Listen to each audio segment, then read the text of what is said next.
দুপুরে খাওয়ার জন্যে ঘরের মধ্যে কিচ্ছুটি নেই। তোমাকে আমি কিছু টাকা দিচ্ছি, সেই টাকাগুলো নিয়ে অল্প সবজি নিয়ে আসো। গিন্নি, তুমি টাকা কোথায় পেলে? গত মাসে যে শাড়ি কেনার জন্য টাকা দিয়েছি, নিশ্চয়ই তুমি শাড়ি কেননি। আচ্ছা তুমি বলো তো, আমার 3খানা শাড়ি আছে, এতগুলো শাড়ি দিয়ে আমি করবোটা কি? আগে 3খানা ছিঁড়ে যাক, তারপরে শাড়ি কিনবো। সে তুমি যাই বলো, শাড়িটা কিন্তু কেনা দরকার ছিল। আচ্ছা দাও এবার টাকাগুলো, অনেক বেলা হয়ে যাচ্ছে।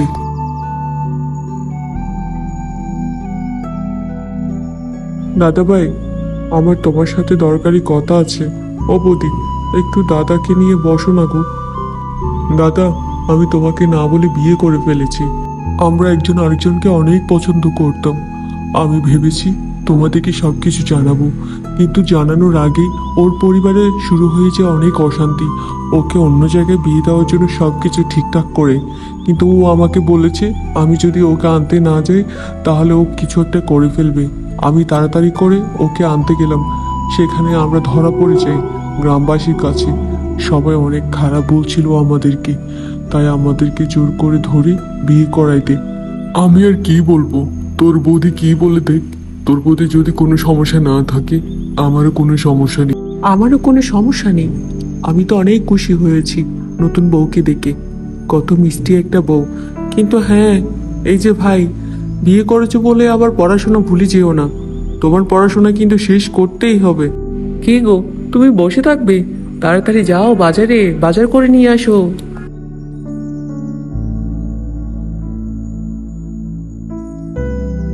ও দাদা, তাজা থেকে আমাকে সবজি দাও দেখি। গাজর দাও, বেগুন দাও, বাঁধাকপি দাও, যা যা আছে সবই দাও। আর একটা বড় রুই মাছ দাও। ঠিক আছে দাদা, দিচ্ছি। তবে সব কিছু মিলিয়ে 1000 টাকা হয়েছে। আগে টাকাগুলো দিন, তারপরে আপনার সব জিনিসপত্র ব্যাগ করে দিয়ে দিচ্ছি। আচ্ছা দাদা, আমি মাছটা তাহলে পরে এসে নিয়ে যাই, আগে সবজিগুলো দিয়ে দিন। ঠিক আছে, দিয়ে দিচ্ছি তাহলে। এটা হচ্ছে আমার ঘর, আজকে থেকে তুমি এই ঘরে থাকবে, বুঝলে তো? দিদিভাই, আমি এটা নিতে পারবো না, এটা আপনার ঘর। আমি এখানে থাকলে আপনি কোথায় থাকবেন দিদিভাই?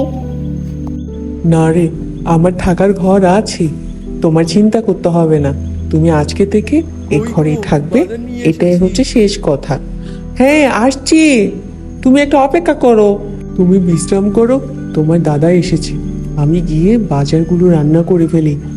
দিদিভাই, আমি বিশ্রাম করব না, আমিও আপনার সাথে যাব। আপনার থেকে সব কিছু শিখতে হবে তো আমার। চলেন, আমিও যাই আপনার সাথে। কি গো, তুমি বাহিরে দাঁড়িয়ে আছো কেন? ঘরে চলো, 1 গ্লাস পানি খাও, আর বাজারগুলো আমাকে দাও, আমি রান্না করে ফেলি।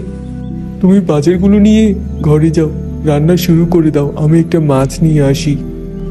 আচ্ছা ঠিক আছে, তুমি তাড়াতাড়ি এসো তাহলে।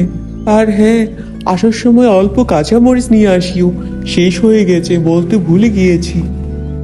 ছোট বউ, এটা হচ্ছে আমাদের রান্নাঘর। ও দাদা ভাই, তুমি কোথায় যাচ্ছ? আমিও যে মাছ কেনার জন্যই যাচ্ছিলাম রে, এখন তো দেখি তুই নিয়ে এসেছিস মাছ। আচ্ছা তাড়াতাড়ি চল, তোর বৌদি আবার তাড়াতাড়ি যেতে বললো।